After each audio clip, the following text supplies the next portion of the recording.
Hey, John here. I am up in a stand that I've cut through twice. Once the first time was, I think, about 30 years ago, and the last time was 15 years ago. It was cut with the intent of setting it up as a sugar bush. So what I thought was really interesting, I'm standing in this one spot, and I'd like to point out there's actually three very distinct stands of trees right in front of me.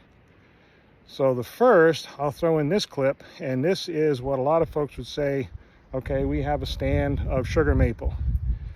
And then as you scan around, and you can see as I'm talking here, you can see him behind me. Now, the second stand that we have is this, what we call understory, which is all of these little trees. And that basically is made up of white ash. And then we've got a few of these beech and hardack coming in. So that's an understory, and that's a completely different stand of trees in the sense that they're a very different age. Then the third stand, and I will admit I'm stretching the word stand a little bit here, we have this group. It's three hard maple. And there they stand, very much distinct in the sense that they are much older, and as you can see, they're on their way out. They're starting to decay. The tops are starting to drop out of them. But that group of three maple is their own little stand of trees. So here's where I'm coming from. I thought it would be really interesting to point out. I am in southern Vermont here. Vermont, New England, USA, in case this video goes somewhere else, right? So, land use history of New England in the mid-1800s. We had the agriculture coming in, the farmers clearing the land. And of course, they needed to clear some land for some pasture and, for gardening and so on. But then we had the merino wool frenzy. And now it's really hard to believe unless you see the pictures, but we know the numbers.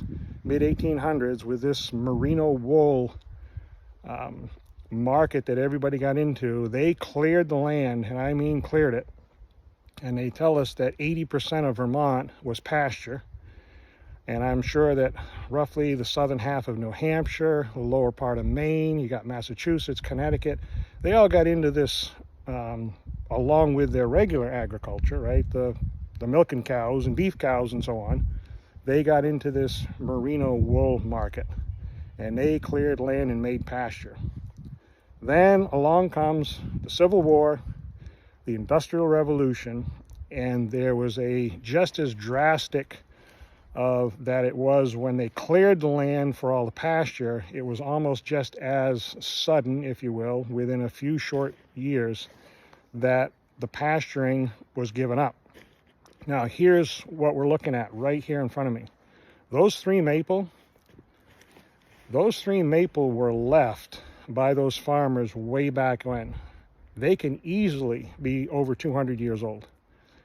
Those three maple, I've heard descriptions from some historians. The farmers, when they cleared, sometimes they would leave a clump of trees like that. A couple different reasons I've heard. It can be shade, both for the farmers when they're working the fields. It can be shade for the animals. Right where those three trees are standing is kind of a ledge outcropping, so it's really not the best soil to be trying to farm at all. But there they stand. Okay, fast forward, get through this whole culture change and exodus, if you will, from New England, and the pasture is left dormant.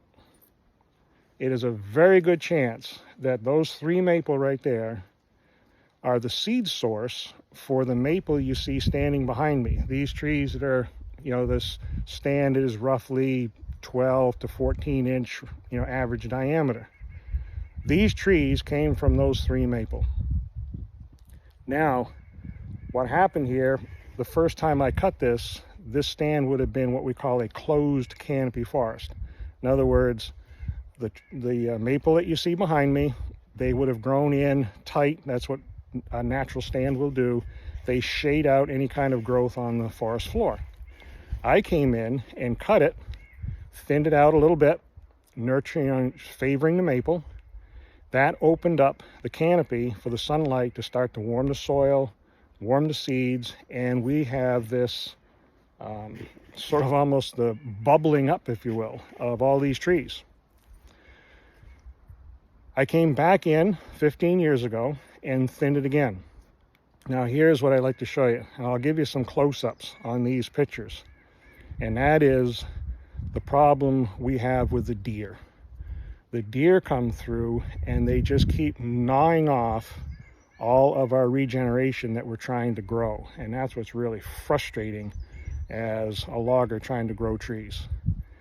And they come through every year. They'll pass through who knows how many times a year, but what they're looking for is they like that little fresh bud that's right at the very top. The deer are very lazy.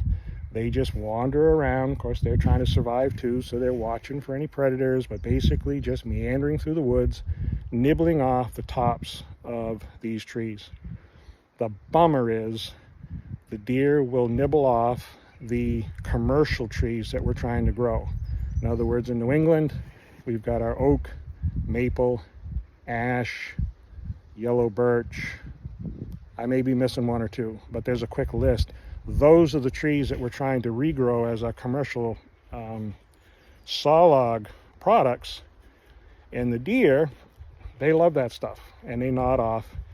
And then to add insult to injury, they go around the beech, the hardack. I call it hardack, ironwood, hophorn beam, call it what you want. They don't like it. And if there's any kind of an invasive in the woods, they don't like that either.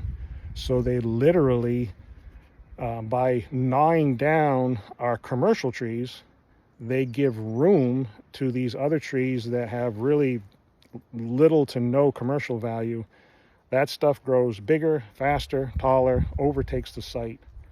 And it's really frustrating trying to regrow, or if you would, replace our commercial stands as we're cutting them. So that's probably enough of my rant there. I could go on and on with that one, and maybe I will sometime, but I just thought this was really interesting. Have a good day.